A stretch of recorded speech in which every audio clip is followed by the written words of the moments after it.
अस्सलाम वालेकुम नाज़रीन, आज मेरे साथ एक मुआशरे की हाफ़िज़ कुरान बेटी मौजूद है जो कि हमारे दफ्तर में आई और अपनी परेशानी को लेके आई। जब इन्होंने ऑफ कैमरा हमें बताया अपनी जो भी इनकी ज़िंदगी के मुतालिक था तो हम भी हैरान व परेशान हुए और अल्लाह से दुआ की कि कोई किसी पे ऐसा बुरा वक्त ना ले आए।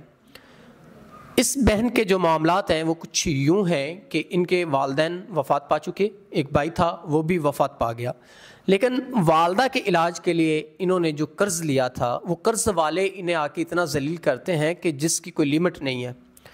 गली में खड़े होकर इनसे तरह तरह की बातें करते हैं। कभी ये कहते हैं कि आप हमसे निकाह कर लो, कर्ज़ा माफ़ कर देंगे, कभी कहते हैं ये घर का कब्ज़ा हमें दो। इनकी कफ़ालत में इनकी एक बहन है जो कि बीमार रहती हैं, उनका ये इलाज करवा रही हैं। बच्चों को कुरान पाक की तालीम देकर ये अपना निज़ाम ज़िंदगी चला रही हैं, लेकिन इनके लिए कितना मुश्किल होगा यही जानती हैं। तो आइए बाकी जो भी ज़िंदगी के मामलात हैं इनसे जान लेते हैं। अस्सलाम वालेकुम। वालेकुम अस्सलाम। अच्छा बहन, आप मुझे ये बताएं, आप इतनी परेशानी की हालत में हमारे पास आई तो जब आपके वालिदैन वफ़ात पा गए और भाई भी, तो आपने कर्ज़ कैसे लिया बताइएगा। मेरी वालदा बीमार रहती थी, उनके इलाज के लिए मैंने कुछ कर्ज़ा लिया था, उनकी दवाइयाँ, उनके अखराजात पूरे करने के लिए।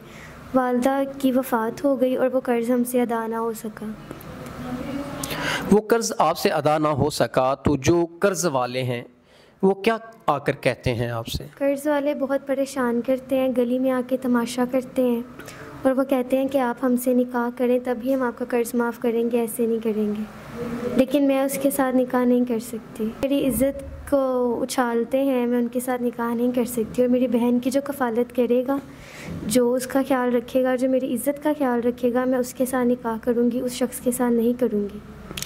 नाज़रीन, कोई ऐसा इंसान जो इनके ये कर्ज़ वगैरह भी अदा करे, इनको इज़्ज़त भी दे, जो शख्स इनका कर्ज़ वगैरह भी अदा करे, और क्योंकि ये हाफ़िज़ कुरान बहनें हैं और बड़ी मुश्किलात में ये अपनी ज़िंदगी गुजार रही हैं, और जो इनकी बहन की कफ़ालत भी करे तो ये ऐसे शख्स से निकाह करेंगी और ये चाहती हैं कोई जल्द इनका वो मामलात हल करवा दे जो कि कर्ज़ की वजह से इनके आए रोज़ वो दरवाज़े पे आते हैं और तरह तरह की इनसे बातें करते हैं जो कि नाकाबिले बयान हैं। तो हम उम्मीद करते हैं कि इस बहन की परेशानियाँ भी कम होंगी और कोई नेक इंसान इनसे निकाह करेगा। अगर कोई अच्छा इंसान निकाह करना चाहे आपसे, मीन का आपके ये मामलात को हल करते हुए, तो आपको कोई एतराज़ नहीं? जी, मुझे कोई एतराज़ नहीं। नाज़रीन, अगर कोई ऐसा इंसान जो वाक़ई में है इनके मामलात को हल करके इनसे निकाह करना चाहता है तो वो ज़रूर निकाह को आम करे, क्योंकि ज़ना से बेहतर है निकाह। तो हम भी यही कोशिश करते हैं कि आप निकाह को आम करें। तो इसी के साथ अपने मेज़बान नवाब अहमद को दें इजाज़त। खुदा हाफ़िज़।